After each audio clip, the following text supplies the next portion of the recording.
자, 제사 하면 우리는 보통 무슨 생각이 날까요? 제사, 조상제사. 여기 조상제사 차례상을 하나 갖고 왔는데 저렇게 많이 차려요. 엄청나게 차리죠? 우리 여성분들은 되게 힘든 일이잖아요. 예, 안 믿는 시댁에 가면, 예. 그래갖고 이것저것 막 이제 재물을 차려서 만들어내는데 가장 귀하고 값비싼 것들로 해서 이제 차려놓죠.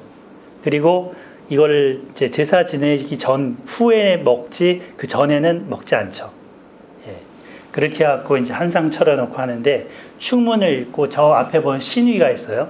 신위라는 거는 신, 귀신, 곧 조상의 영이 그 자리에 온다라는 얘기예요. 그리고 축문을 읽어요. 축문에 보면 그 유세차 하면서 읽잖아요. 예. 그러면서 그 귀신을 초청하듯이 이 조상의 영을 부르는 그런 축문을 읽습니다. 그러니까 이 뭔가 제사에 대해서, 이 조상 제사에 대해서 이거는 그냥 조상을 생각하면서 드리는 거지 뭐 아무 의미 있는 거 아니야 이렇게 얘기할 수도 있지만, 얘기하는 사람도 있지만 형식과 내용을 보면 초혼인 것, 초혼. 마치 무당들이 귀신을 부르듯이 초혼하고, 그리고 나서 다 이제 저거를 신위를 불태워서 날리잖아요. 하늘로 올려 보낸다라는 뜻을 가지고 있어요. 중간에 또 이렇게 하기 전에도 대문 다 열어놓죠. 다 열어놓고 이런 것이, 이 영이 이런 문도 왔다 갔다 하거든요. 문 안 열어놔도 왔다 갔다 하거든요. 예. 이런 식으로 생각을 하는 그런 문화입니다. 저는 장손이기 때문에 어려서부터 할아버지가 그렇게 하는 것을 보면서 자랐습니다. 예, 밤 12시까지 졸린 눈을 막 비비면서 때로는 자고 있다가 12시 전에 깨워요. 그러면 일어나서 그 계란 이렇게 쪼글쪼글하게 해서 반 나눈 거 있잖아요. 그거 하나 먹으려고 기다렸다가 먹고 자고 하는데요. 저기 멀리 사신 어르신이 올 때까지 기다립니다. 어르신이 올 때까지. 그래갖고는 그 제사를 드리고 했는데 그런 문화 속에서 컸습니다. 근데 장손이었던 제가 기독교인이 되고 나서 어땠겠어요? 집안에서 발칵 뒤집어지는 거죠. 예, 저희 아버지는 아직도 조상님들에게 제사를 드리고 계십니다. 예, 제사상에는 온갖 정성 어린 음식을 마련해서 이렇게 올려놓고 하는데 조상이 과연 그러면 올까요? 올까요? 다음 페이지 한번 보실까요?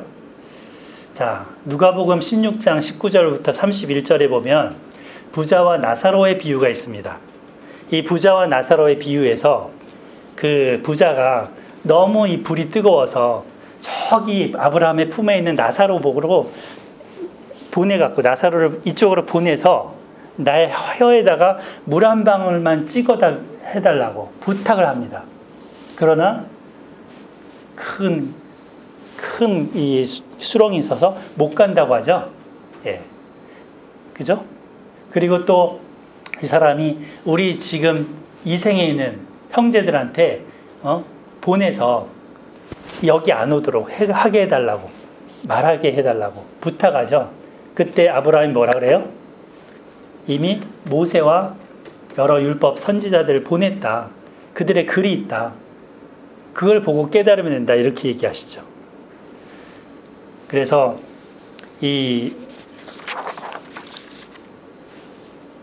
갈 수 없습니다.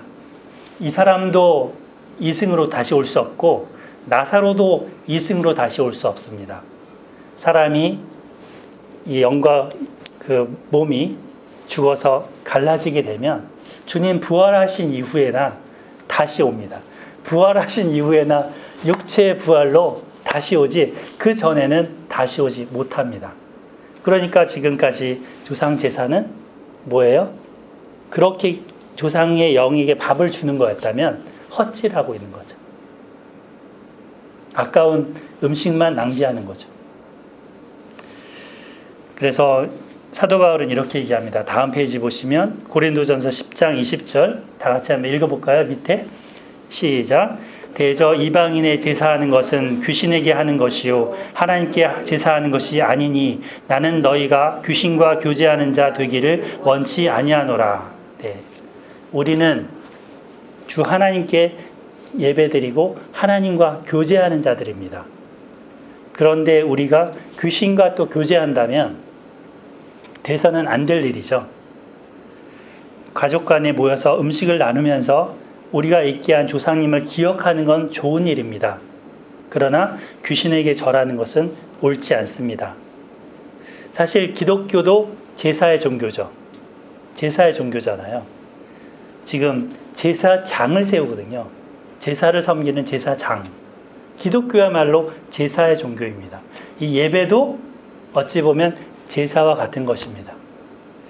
자, 그래서 속죄 제부터 이제 드리라고 하는데 다음 보실까요? 10절부터 14절.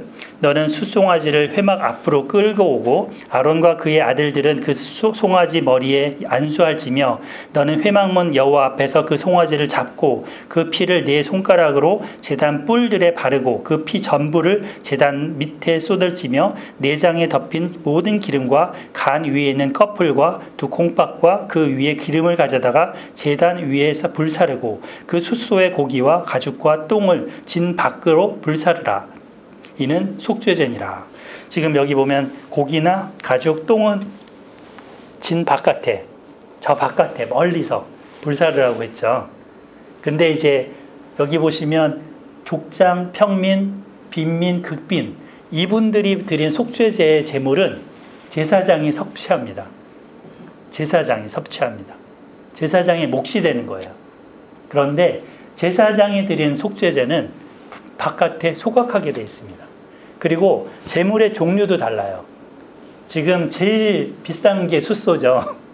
그 뒤에 순념수 이런 것들은 조금 작은 것들인데 그만큼 이거는 의미하는 바가 뭘까요? 대제사장의 죄가 더 크다는 거죠. 누구의 죄는 더 크고 이렇다고 할 수 있다는 거죠. 여기서 보면 그 영향력과 파급력에 있어서 지도자의 죄는 평민의 지도자 백성들의 죄보다 더 큰 거예요. 하나님 더 그거를 중하게 물으시는 거죠. 그래서 회중 전체하고 대제사장하고 동등하게 봅니다. 회중 수는 엄청 많죠. 60만 정도, 200만 정도 될 거 아니에요? 그 수와 대제사장 한 명의 죄와 동일하게 놓고 보시는 겁니다. 오늘날 지도자들의 죄에 대해서 언론에 여러모로 나오는데 정말 크게 생각해야 되는 부분인 거죠. 저 자신도 이제 사역자의 길을 갔기 때문에 정말 경각심을 갖고 저 자신 스스로에 대해서도 늘 자각하고 바르게 살고자 몸부림쳐야 될 거라고 생각이 됩니다. 이 부분을 보면서요. 여러분들의 기도가 필요합니다. 충성되게 이 길을 바르게 갈 수 있도록 기도해 주시기를 부탁드립니다. 자, 그 다음에 이제 번제에 대해서 말씀하십니다. 29장 15절부터 18절. 한번 읽어 주실까요? 15절부터 18절까지 시작. 너는 또 순양 한 마리를 끌어오고 아론과 그의 아들들은 그 순양의 머리 위에 안수할지며 너는 그 순양을 잡고 그 피를 가져다가 제단 위에 주위에 뿌리고 그 순양의 각을 뜨고 그 장부와 다리는 씻어 각을 뜬 고기와 그 머리와 함께 두고 그 순양 전부를 제단 위에 불사르라. 이는 여호와께 드리는 번제요 이는 향기로운 냄새니 여호와께 드리는 화제니라. 네. 지금 이제 번제 완전히 태워드리는 제사에 대해서 말씀하고 계십니다. 그래서 이것은 지금 먼저 어떻게 하면 순양에게 이렇게 안수하라 그랬죠. 손을 양의 머리에 이렇게 한번 스스로 한번 손을 이렇게 얹어볼까요? 이렇게 한번 얹어보세요. 예. 자, 이 손을 얹는 사람의 죄가 있을 거예요. 그죠? 순양에게 그것이 전가되는 거예요. 전가. 이 손을 가진 사람이 지은 죄가 이 손을 얹음 받은 거에 동물에게 전가, 그 동물이 지은 것으로 여겨진다는 거죠. 전이는 아니에요. 전이는 지금 바이러스 전이처럼 이 사람이 전염병자예요. 그러면 접촉하면 저 사람도 접촉이 돼서 걸린 거잖아요. 그 전이잖아요. 그게 아니고 전가는 그렇게 여기는 거예요. 실제로 이 죄가 이 동물한테 간 게 아니고 하나님이 보실 때 그렇게 여기겠다는 거예요. 전가와 전이의 차이를 아세요? 자, 그래서 이 동물이 이제는 죄 지은 사람, 그 사람이 지은 모든 것을 짊어지고 대신 죽는 겁니다. 대신 여러 가지 몸 사지가 다 절단되고 피를 다 쏟으면서 불에 태워져서 완전히 살라져서 없어지는 겁니다. 이 땅 가운데 살아서는 안 될 자로 하나님은 죄 지은 자에 대해서 여길 텐데 동물이 그럴 자가 이 사람 대신에 대신 그렇게 당한다고요. 근데 이 동물이 집에서 내가 사랑스럽게 키웠던 동물이에요. 남의 거를 사다가 할 수도 있지만 이 당시에는 키웠을 거 아니에요. 자기가 밥 먹고 누구누구야 뭐 흰둥이야 뭐 하면서 부르면서 키웠던 애일 거 아니에요. 그 애를 자기가 데려와서 안수하고 각을 뜨고 피를 다 쏟으면서 태워주는 것을 봅니다. 자신의 죄에 대해서 애통하는 마음으로 회개하는 거죠. 제사장도 그럴 거예요. 매일 이거를 해야 돼요. 매일 이 동물을 잡아서 태워서 죽이는 이 과정을 매일 겪어야 됩니다. 어떻겠어요? 백성들에게 제발 죄 좀 짓지 마, 이런 마음 아니겠어요? 제발 바르게 살아서 여기 오지 마, 이런 마음 아닐까요? 피눈물이 흐를 겁니다. 살아있는 이 동물을 잡는 그 현장에서 그 동물들의 그 비명 소리와 피 흘림과 그 모든 그 환경 속에서 제사장은 아마 매일매일이 노이로 스트레스를 받는 삶이지 않을까 싶습니다. 그렇게 해서 이 대속의 길을 하나님은 마련하셨습니다. 자, 그 다음에 이제 화목제인데요. 화목제는 19절부터 22절입니다. 자, 여기서는 독특한 예식이 하나 들어갑니다. 안수하는 것은 똑같은데 20절에 보면 수양을 잡아 그 피를 가져다가 아론의 오른쪽 귓부리와 그의 아들들의 오른쪽 귓부리에 바르고 그 오른쪽 엄지와 그 오른발 엄지에 바르고 그 피를 제단 주위에 뿌려라. 이런 예식을 지금 말씀하고 계셔요. 그리고 그 피가 또 이제 있는데 여기에 보면 피하고 기름 있죠? 피와 기름을 옷에다가 이렇게 뿌리라는 거예요. 하얀 그 세마포 옷에다가 이게 피를 찍어서 뿌리라는 거예요. 이렇게. 예. 그러면 피가 이렇게 튀어서 온몸에 피로 덮이겠죠? 그때 하나님이 이들을 거룩하게 여긴다는 겁니다.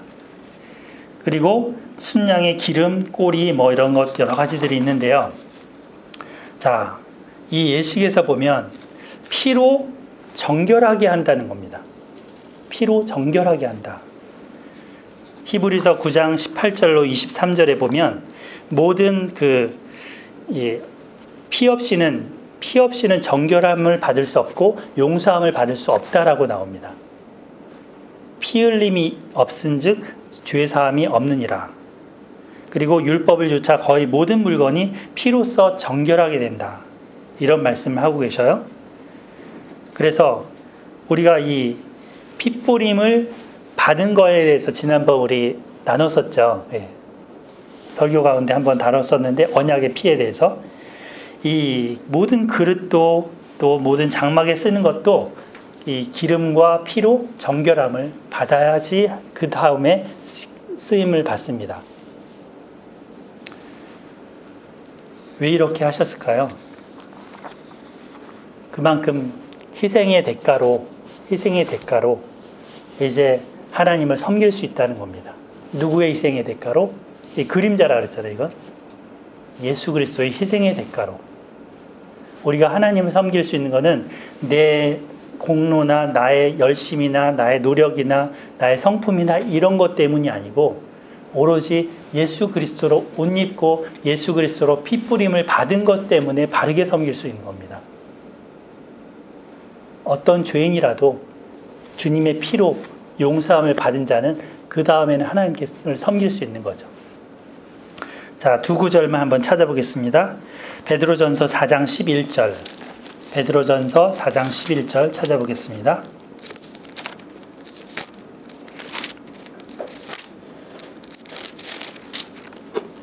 신약성경 381페이지입니다. 신약성경 381페이지 베드로전서 4장 11절. 제가 읽겠습니다. 만일 누가 말하려면 하나님의 말씀을 하는 것 같이 하고 누가 봉사하려면 하나님이 공급하시는 힘으로 하는 것 같이 하라. 이는 범사에 예수 그리스도로 말미암아 하나님이 영광을 받으시게 하려 함이니 그에게 영광과 권능이 세세 무궁하도록 있느니라. 아멘. 자, 지금 보면 하나님이 공급하시는 힘으로 하나님이 말씀하시는 것 같이 또 예수 그리스도로 말미암아 이런 말씀들이 나오죠. 그죠? 귓뿌리에다가 피를 발랐어요. 엄지손가락에 피를 발랐어요. 발에다가 피를 발랐어요. 주님의 피로 발랐어요. 주님의 손으로 행하는 것처럼, 주님의 발로 행하는 것처럼 그렇게 봉사하라는 것입니다. 들을 때도 주님의 피에 의해서 말씀을 듣는 거예요. 자, 그리고 골로새서 3장 17절에도 이와 유사한 말씀이 한 구절 더 나와요. 골로새서 3장 17절. 에필골이죠. 에베소서, 빌립보, 골로새 327페이지네요. 326페이지 3장 17절 같이 한번 읽어보겠습니다. 찾으셨으면 3장 17절 시작. 또 무엇을 하든지 말에나 일에나 다 주 예수의 이름으로 하고 그를 힘입어 하나님 아버지께 감사하라. 누구의 이름으로 하고? 예수 그리스도의 이름으로, 주 예수의 이름으로 하라는 겁니다. 말을 하거나 일을 하거나. 그래서 이렇게 제사장은 저기 보면 귓불이라고 해야 되는데 저 귓불 귀에다가 피를 바랐네요. 예. 그리고 지금 손에 발에 피를, 어린 양의 피를 바르는 겁니다. 이 어린 양의 피를 바른 예수 그리스도의 이름으로 이제는 제사장으로서 봉사하고 살아가는 것이고, 성도도 마찬가지. 성도도 주님의 피를 힘입어서 이제 주님의 이름으로 하는 겁니다. 내가 누군가를 섬겨도, 누군가에게 선물을 드려도 주님의 이름으로, 제가 설교를 해도 주님의 이름으로 예. 여러분이 들어도 주님의 이름으로 듣는 겁니다. 귀에 피를 발랐잖아요. 그죠? 그래서 이렇게 정결하게 된다. 성별을 시키십니다. 이게 위임식의 하나의 과정 속에 들어가 있습니다. 자, 그 뒷부분에는 이제 빵과 떡 뭐 이런 거를 가져다가 이제 요제로 삼으라 이렇게 흔들어 갖고 요제로 삼고, 그리고 그거를 다 가져다가 이번에는 이제 번제물로 드리라 했죠. 근데 다 태울까요? 다 태울까요? 아닙니다. 예. 다 태우지 않고 이것을 이제 위임식의 순양 이 부분들은 나중에 화목제로 또 먹게 됩니다. 예. 그래서 그 부분들은 이제 레위기에 좀 자세하게 나오겠죠. 예. 그 다음에 이제 지금 기름에 대한 얘기 나오죠. 이 16절부터 17절에 보면 순양의 기름, 기름진 꼬리, 내장에 덮인 기름. 예. 저희는 이제 닭고기를 먹어도 기름을 다 떼내고 먹거든요. 되도록이면 예. 기름이 안 좋잖아요, 그죠? 우리들한테는 안 좋아요, 콜레스테롤 때문에. 근데 이 안 좋은 거라 해서 하나님이 바치라고 했을까요? 아니요.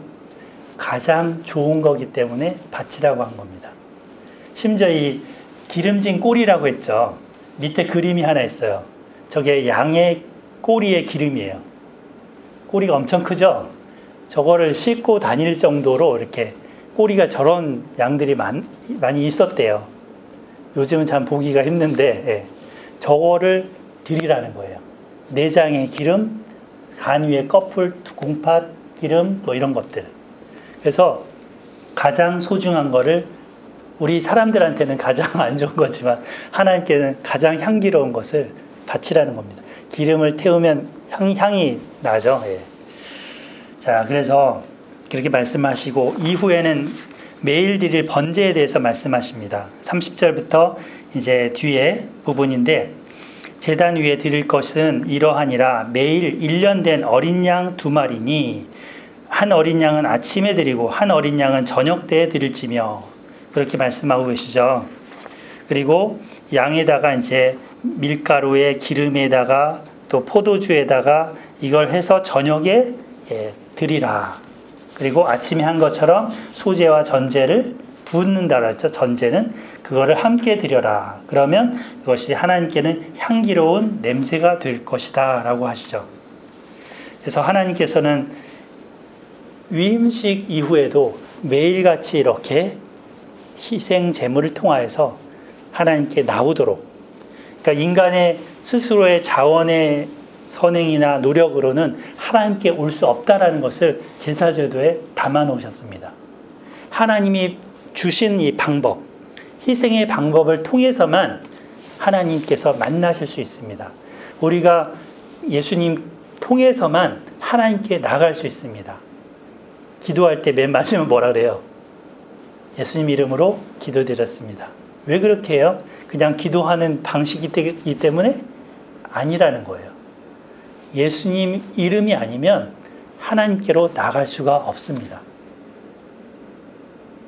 주 예수 그리스도의 이름으로 여러분들 행하시는 것, 주 예수 그리스도의 이름으로 기도하시는 것, 이것이 주님이 중보자라는, 주님이 중보자, 하나님께 나가는 다리라는 것을 인식하고 가셔야 되는 거예요. 자, 이후에는 이제 하나님께서 그 직분을 행하라 하시면서 하나님께서 이끌어낸 이유가 바로 그들 중에 거하기 위함이다라고 말씀하시고, 이제 30절부터 이제 그 여러 가지 다른 얘기들이 또 이어서 나옵니다. 그런데 앞서서 우리 지성소부터 성소로 나가서 번제단까지 했었죠. 근데 이때 안 나온 게 분향단이었죠. 놋으로 된 물두멍이었죠. 왜 이게 이제서야 나올까요? 이게 제사장들이 이제 하는 역할 속에 들어가기 때문에, 그것이 중요한 역할이기 때문에 지금 이제 30장부터 언급이 됩니다. 제사장은 30장 1절에 보면 분향을 해야 됩니다. 분향. 앞부분에서 지금 29장 마지막에 번제를 드리는 것처럼, 하루에 2번 드리는 것처럼 분향도 하루에 2번을 드려야 됩니다. 또 이쪽에는 불 켜는 거 있었죠. 그거를 매일 2번을 해야 됩니다. 그래서 이 분향단을 이제 만들려고 하는데, 크기는 제가 저쪽에 놨는데, 자, 한 45cm니까 한 요 정도 되는 거예요. 이 폭이. 그리고 너비도 이 정도 되고, 높이는 이거 2배 반 정도 되는 작은 크기입니다. 그래서 그 분향단을 만들고 거기에다가 가운데는 이제 향을 피우는 거죠. 여기 향을 피우는 그런 것을 만들게 하셨습니다. 중간중간에는 이런 뿔들도 사면에 있습니다. 자, 그래서 이것을 이제 이동할 수 있게 만들어 놓습니다. 그리고 그 위치는 6절에 보면 속죄소 맞은편 증거궤 앞에 있는 휘장 바깥에 두라. 그 속죄소는 내가 너와 만날 곳이다. 그렇게 말씀하시죠. 그래서 이것을 이제 말씀하시고 7절에 보면 아침마다 그 향기로 온 향을 사르되 등불을 손질할 때에 살을 찌며 8절에 또 저녁 때 등불을 켤 때에 살을 찌니, 아침 저녁으로 나오잖아요. 지금 아침 저녁으로 이렇게 향을 피워서 하나님 앞에 나아가는 겁니다. 그리고 9절에 보면 다른 향은 사르지 말라. 하나님이 정해주신 향만 된다는 겁니다. 이 향에 대해서는 우리 뒤에 보면 34절부터 그 향에 들어가는 구성 요소가 나와요. 어떤 향품을 만드는지 그 구성 요소가 뒷부분에 있으니까 그때 보기로 하겠습니다. 자, 10절에 보면 1년에 한 번씩 이 향단 뿔을 위하여 속죄하되 속죄제의 피로 1년에 한 번씩 대대로 속죄할지니라. 언제일까요? 대속죄일이죠. 대속죄일날 이 향단에도 피를 뿌리고요. 앞에 들어가서 지성소 들어가서도 이 속죄소 위에도 피를 뿌립니다. 그러니까 이 성소 안에는 피로 가득하죠. 이 제사제도를 통해 가르쳐 주시는 건 뭡니까? 피가 없이는 용서함이 없고 피가 없이는 하나님께 나갈 수 없다는 것입니다. 대제사장마저도 피를 가지고 지성소에 나가서 피를 뿌리면서 하나님 앞에 두렵고 떨림으로 나아갑니다. 그래서 인간의 공로와 의지와 선행과 노력으로 하나님 앞에 나가겠다고 하는 사람들은 하나님 안 받으시는 거죠. 오로지 하나님이 주신 방법, 주 예수 그리스도의 보혈의 은혜, 그 이름만을 힘입어서 우리가 나갈 수 있고 그분을 섬길 수가 있는 것입니다. 자, 그 다음에 이제 회막에서는 속전 이야기가 나오죠. 예, 속전은 뒤에 보시면 그 마태복음에 재미있는 에피소드가 하나 있어요. 예수님이 성전에서 성전세를 내라는 사람들한테 이 1세겔을 줘야 되는데 베드로 거랑 본인 거를, 그래서 베드로한테 고기 하나 가서 잡아오면 그 입에서 1세겔을 찾을 수 있다. 그걸 갖다가 성전에다가 바치라 이런 얘기 하시죠. 예, 이게 이제 마태복음에 언급되는데 그걸 그림으로 누군가가 그린 겁니다. 자, 그래서 성전세를 이렇게 받는 이유는 성전이 지금 자원에서 드려지는, 성소가 자원에서 드려지는 예물로 만들어져요. 그런데 그 만들어진 이후에 관리 운영은 쭉 관리를 해야 될 거 아니에요. 불도 계속 피워야 되고 그러잖아요. 뭐 이런 기름도 만들어야 되고 비용이 들 거 아니에요. 이 관리 비용을 이 성전세로 유지하겠다는 겁니다. 하나님께서 반세겔이니까 어떤 사람도 다 부자건 가난한 자건 차별이 없이 반세겔만 내면 되는 거예요. 우리로 치면 몇천 원 정도 되지 않을까 싶어요. 그런 것만 다 걷어서 이 성소를 유지하는 데 쓰겠다는 겁니다. 다 참여하라는 거죠. 다. 예. 지금도 교회 운영할 때 유지관리 하잖아요. 예, 그런 헌금인 거죠. 성전세. 자, 그 다음에 놋 물두멍이 나옵니다. 17절부터. 놋 물두멍은 이제 아까 씻는 게 중요하다고 그랬는데 제사장들이 이 놋 물두멍에서 수족, 손과 발을 씻습니다. 예, 안 씻으면 죽음을 면치 못한다라고 경고까지 하시죠. 그 다음에 22절부터 보시면 거룩한 향기름 이야기가 나와요. 이 거룩한 향기름에 대해서 제가 한번 좀 찾아봤는데 사실 여기 들어가는 이 물품들이 아주 어려워요. 자, 23절부터 한번 읽어보겠습니다. 23절, 24절인데요. 시작. 너는 상등 향품을 가지되 액체 모략 500세겔과 그 반수의 향기로운 육개 250세겔과 향기로운 창포 250세겔과 계피 500세겔을 성소의 세겔로 하고 감람기름 한 흰을 가지고 그것으로 거룩한 관유를 만들되 향을 제조하는 법대로 향기름을 만들지니 그것이 거룩한 관유가 될지라. 예, 지금 이제 기름을 만드는 거예요. 근데 여기 보면 모략, 육개, 창포, 계피, 감람기름 이런 게 나오죠. 여기 보시면 모략은 저런 나무예요. 저런 나무인데 이렇게 상처를 내면 그 나무 상처에서 진이 나오죠. 그 진이 이런 향기를 내나 봐요. 그래서 넘기지 마시고 그 진이 나온 고기 내용이 모략인 거예요. 그래서 이것이 이제 어떤 재료가 된 거고요. 육계라는 거는 어떤 실롱계피 나무라고 하는데 이것도 이제 나무 껍질이라고 합니다. 나무 껍질에 어떤 풍부한 향기가 나기 때문에 그것을 쓰는데 보통 영어로 하면 시나몬이에요. 시나몬 익숙하죠. 그래서 카푸치노에다가 이렇게 뿌려 먹잖아요. 예, 그게 이 육계입니다. 그리고 계피가 나오죠. 예, 계피는 중국 시나몬입니다. 이것도 향기 나잖아요. 그리고 이제 뒤에 나오는 창포는 머리 감을 때 단오날 하는 그런 식물이잖아요. 근데 우리나라 거랑 조금은 달라요. 이게 창포가 약간 부들같이 생겼어요. 그래서 거기에 있는 것을 가지고 재료를 삼고, 그 다음 감람은 이게 올리브죠. 그래서 올리브유가 이제 보통 우리 음식 해 먹을 때도 이제 하기도 하고, 저 올리브 열매를 먹기도 하는데요. 이거를 이제 해서 각각 모아갖고 관유를 만듭니다. 그런데 이걸 누군가가 계산을 해봤어요. 대단하죠? 여기에 뭐 500세겔, 250세겔 막 있잖아요. 이걸 지금 아마존에서 다 찾아갖고 이 그람 수로 해서 얼마 정도 되는지 싹 해봤대요.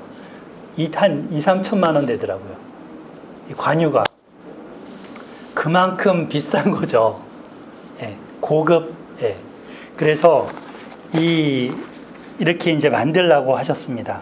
그래서 그거를 이제 아론의 머리에도 바르고, 또 회막 그리고 증거막에도 바르고, 상에도 바르고, 여태까지 나왔던 기구들이 다 열거가 돼요. 그런 것에 다 발라서 구별하라. 그냥 컵인데요. 이 관유를 바르면 특별한 컵이 되는 거예요. 하나님의 그런 쓰시는 컵이 되는 거죠. 그냥 이 마이크인데요. 관유를 바르면 그냥 마이크가 아닌 거예요. 여러분들도 관유를 바르면 그게 기름이래요. 어노인팅. 그래서 보통 양각 나팔에다가 이 관유를 해서 이제 왕을 세울 때나 제사장을 세울 때 붓죠. 그겁니다. 그 재료가 요거를 엮음 만든 겁니다. 자, 그 다음에 관유 만드는 것도 흥미로운데 향을 만드는 것 더 흥미롭습니다. 기대되시죠? 자, 이 향은 다양한 그런 향을 내는 것들이 들어갑니다. 34절부터인데요. 한번 읽어볼까요? 34, 35절. 시작. 여호와께서 모세에게 이르시되 너는 소합향과 나감향과 풍자향의 향품을 가져다가 그 향품을 유향에 섞되 각기 같은 향 분향으로 하고 그것으로 향을 만들되 향 만드는 법대로 만들고 그것에 소금을 쳐서 성결하게 하고 그 향 얼마를 곱게 찌어 내가 너와 만날 회막앗 증거궤 앞에 두라. 그 향은 너에게 지극히 거룩하니라. 네. 여기 보면은 뭐 소합향, 나감향, 풍자향 뭐 이런 것 향들이 나오는데, 자, 이 소합향은 어떤 그 소합향나무라는 향나무도 향이 있죠. 그 소합향나무라고 하는데 거기에다 마찬가지 상처를 내서 이게 나무에서 나오는 진액, 그것이 이제 소합향입니다. 그리고 나감향은 바다 달팽이나 죽은 조개 껍데기들이 지중해 있는데 그거를 빻거나 해서 태워서 만들었다고 합니다. 고고학자들이 얘기를 하기를. 그게 나감향이라고 합니다. 그리고 풍자향은 미나리과 무슨 식물인데 이게 이제 풍자향이라 무슨 향을 냅니다. 이 식물이. 저기 식물 있죠. 근데 저게 지금도 향수 재료로 쓰는데요. 그 샤넬 넘버 19. 그리고 뭐 머스트라는 향수, 이런 향수의 재료가 됩니다. 굉장히 고급진 향수라고 합니다. 그래서 이것들, 그리고 유향이라는 것들이 있죠. 여기 보면 보스웰리아 사크라라는 나무 그 껍질에서 떨어지는 그 추출물, 이것들이 다 아주 좋은 향기들이 나나 봐요. 그래서 이것을 배합해서 이제 만들어낸 것이 향입니다. 그래서 이 거룩한 향을 아까 향단에다가 이렇게 해서 그 아침 저녁으로 하고 불을 붙여서 피우는 거죠. 그러면 그 성소 안이 아주 환하면서도 향기가 가득한 그런 곳이 됩니다. 근데 하나님께서는 아까 번제 속죄제 때도 향기로운 제사, 향기로운이라는 말을 계속 쓰셨어요. 그리고 여기서도 이런 향기름, 거룩한 향 이런 얘기를 많이 쓰셨어요. 하나님께서는 이것이 받으실 만한 향이다. 자, 구약 신약 성경에서는 이것을 어떻게 해석하는지 살펴보겠습니다. 히브리서 7장 24절, 25절. 히브리서 7장 24, 25절. 몇 구절만 보고 마치겠습니다. 찾으셨으면 제가 읽겠습니다. 예수는 영원히 계심으로 그 제사장 직분도 갈리지 아니하시느니라. 그러므로 자기를 힘입어 하나님께 나아가는 자들을 온전히 구원하실 수 있으니 이는 그가 항상 살아계셔서 그들을 위하여 간구하심이니라. 예수님이 하나님 우편에 앉아서 기도하신다고 그랬죠. 예수님의 그 기도도 향이라는 거예요. 대제사장으로서 향을 피우듯이 예수님이 대제사장으로서 기도하심으로 하나님께 드리는 향을 피우십니다. 하나님 보좌 우편에서. 그 다음에 요한계시록으로 넘어가 보겠습니다. 요한계시록 5장 8절.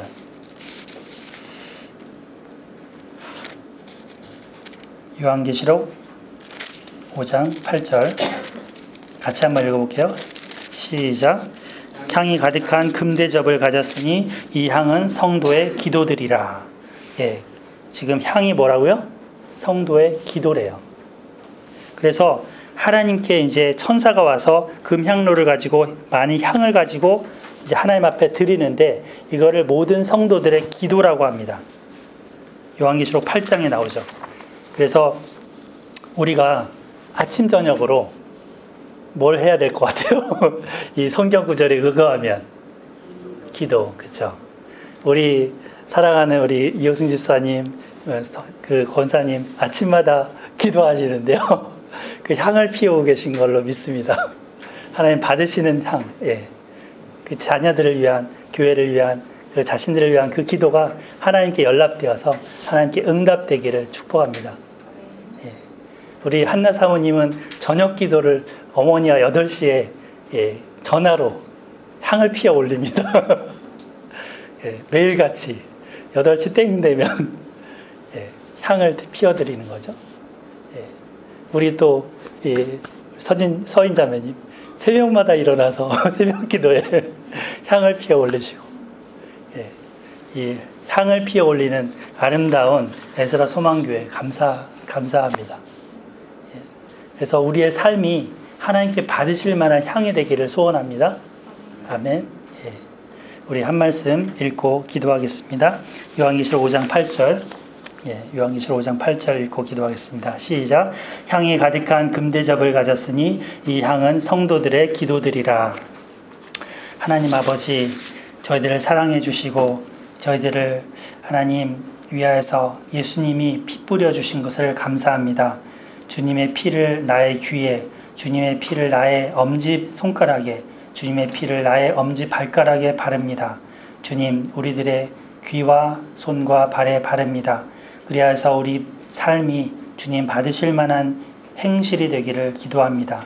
또한 아침 저녁으로 향을 피웠던 것처럼 하나님 앞에 드리는 기도의 삶이 되게 하여 주시옵소서. 하나님, 서울 이 에스라 소망교회 모든 성도님들이 주님 앞에 예수님의 이름으로 나가게 하여 주시고 예수님의 피로 나가게 하여 주시고 그래서 이 땅 가운데 정말 제사장처럼 기름받은 그런 하나님의 사람들로 살아가게 인도해 주시옵소서. 감사하고 예수님의 이름으로 기도드립니다. 아멘. 찬송가 320장 찬양 드리겠습니다.